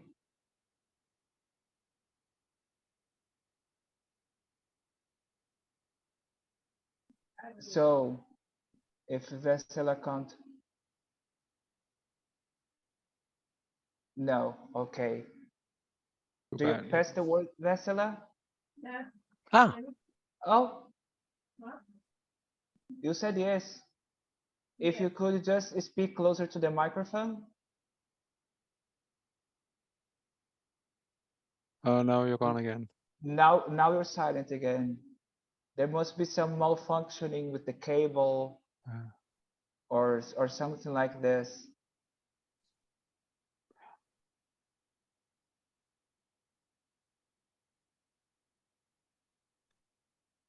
No, we can't hear you. Andrew, can you hear her? Yes, I can. Okay.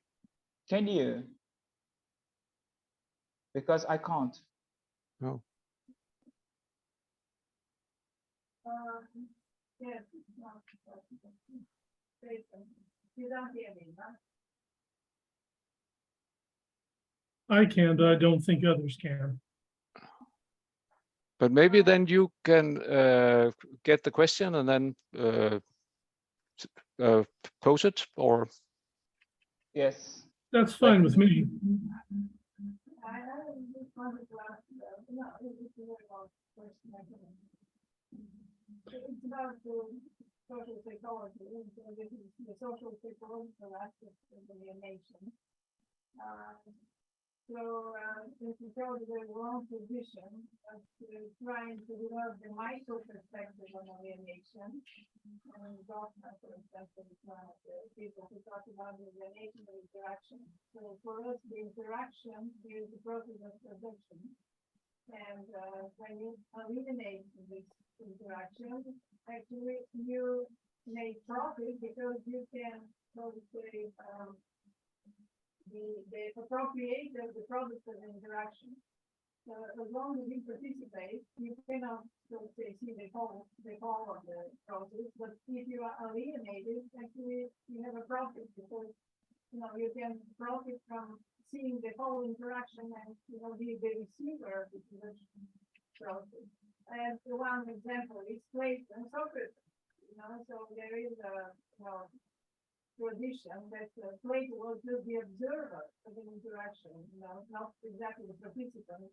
He never said anything, in this. And, so there is a different perspective on alienation here, because everybody can participate. Everybody has a language, for example, we can participate in interaction, but we also can alienate ourselves in interaction and do that this can get benefit. Okay, let me summarize it to this point. This is a complicated question, but let's see if I can get the basic elements of it. Vessel was talking about socio-psychological aspects of alienation, in the sense that, well, she refers to Goffman as having discussed this in a certain sense. But the point is this, if you participate in interaction as an equal interaction partner, then you are not in a position to profit from that interaction in a monetary sense.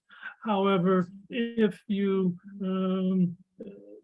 step back from the interaction, if you do not participate in the actual interaction in this production, then you are in a position to personalize it, monetize it, capitalize it, and make it your own. She gives us an example from the history of philosophy, Plato and Socrates, right? Plato is known precisely for his non-participation in the interaction of Socrates with others. He describes it. He does not participate in it directly. And the fact that he has stepped back, the fact that he is in a position to observe it, puts him in a position to, in a sense, profit from it, turn it into a kind of capital that can be made a personal kind of personal value. Is that a fair translation? Is that a fair summarization, Vesela? Yeah, she indicates it is. Mm-hmm.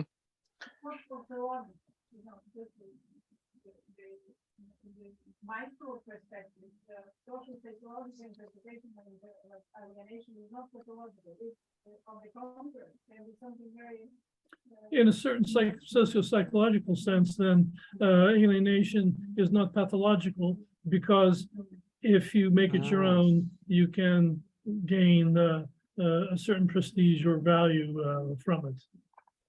And reflexivity is not possible if you don't alienate yourself from the interaction in which you. The same is true of reflexivity. You cannot reflect upon a given interaction unless you alienate yourself from it in a certain sense. Yeah. Social psychological pathology is a little bit, uncomfortable for my people. Yeah, and so sociologists actually can, if they consider psychology, if they consider alienation in the socio-psychological sense, then for them it can be something positive, because it permits reflexivity, it permits a discussion of it, abstraction from it in a certain sense. Yeah, I think I get the idea that, but let's see if I get it. I think because I have some discussions, especially in part 2, about how I would like to narrow down my idea of alienation, or the idea of alienation that I pursue. And that means that I also relate to other ideas of alienation. And what you mentioned is actually something, if I understand it correctly, that is often put forward, namely that some kind of distance, some kind of reflexivity, some kind of alienness is a precondition for getting knowledge or getting experience about the world in general. So, and also there is I remember especially there was some liberal philosophers in the 1980s that emphasized that that something is alien is a precondition of getting to know something. I mean, we do not know everything, so we have to know what we do not know, and especially in Danish and German, these words "fremd" it goes very easily with "Entfremdung." So I mean, in Danish and German, it's very easy to say we need to get to know what is alien, what is fremd, or what is strange. So I mean, and I relate to this in this way. I say what I do in this paper is not to try to say now I have the whole idea of alienation. Other people have done that, and they have done great work, and I benefit a lot from it. I refer to it, especially I refer to, I would call a classical work that's simply called Alienation by an American philosopher called Richard Schacht. And he published his work in 1970, 1971. So I mean, it's a great book. I benefit a lot from it.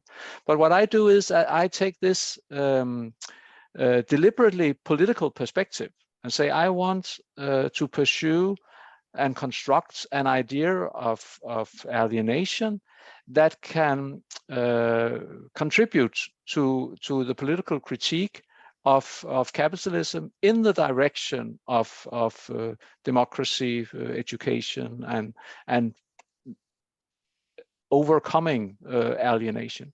So I mean, that's my way of delimiting myself from the general concept of alienation.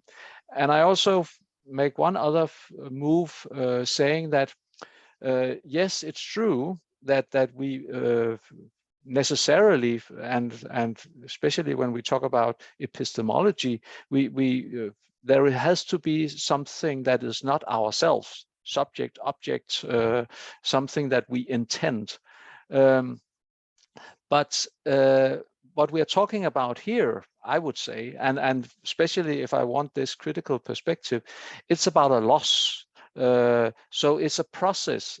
alienation is a process. It's not that something is alien, but it is that something which was supposed to be familiar and homely and something that we thought of having appropriated by ourselves, that this is actually lost, that there is a process of loss and therefore also a process of some kind of sorrow, or in the end, and I also find such connotations, you can even go to anxiety, or in the Danish-German tradition, Angst.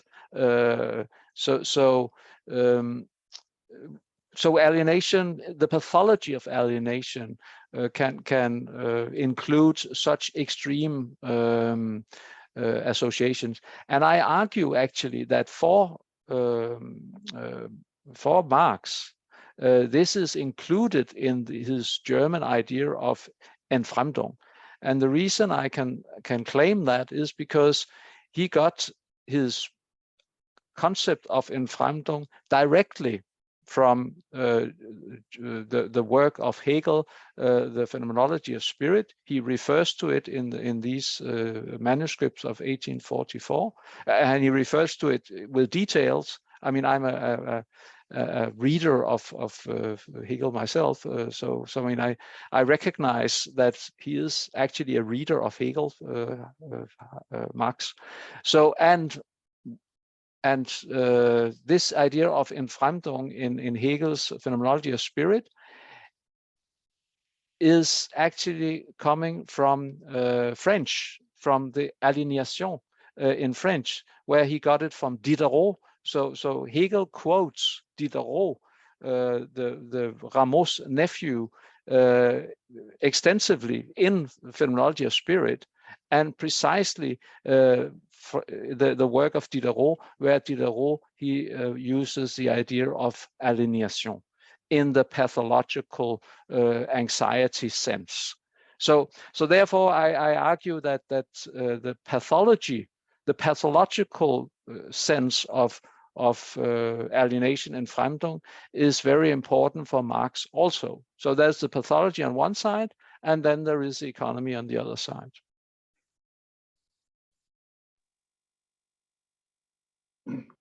Excellent, excellent. Unfortunately, we have come to the end of this special session. It was a great pleasure having you, Professor Asger, with us today. We as a research committee, we are very pleased to know that there are people on the research, on the track, on alienation, regardless of the approach on alienation. We believe that alienation is real and that alienation is something that we should research, either theoretically or empirically. I would like to thank everyone for being here today, for coming. We had other two people who came, Paulo César, who is a colleague of mine here at Rio de Janeiro State University. And this meeting has been recorded. I will send it over to you, and those who also want the video, the file, please let me know. And it was a great pleasure again, and thank you all for being here. And if you have your last words, please feel free to do so. Well, I will also want to thank you very much for giving me this opportunity to reflect further on issues that we have a common interest in studying. And I believe that, just like Umberto said, that yes, alienation is real, and I'm in many on many occasions I have committed myself to what we would call in philosophy a metaphysical realism instead of an epistemological constructivism. So I mean, I believe, because I think alienation is real, I think also it's a real challenge that we confront those of us who are committed to practical issues such as politics and education. So I'm really happy that you gave me this opportunity within what I would say a really qualified public sphere to discuss these issues. So thank you very much, and thank you to you, Umberto. Thank you to Dirk, who is not here. Thank you very much. Thank you, everyone, and see you on November 30.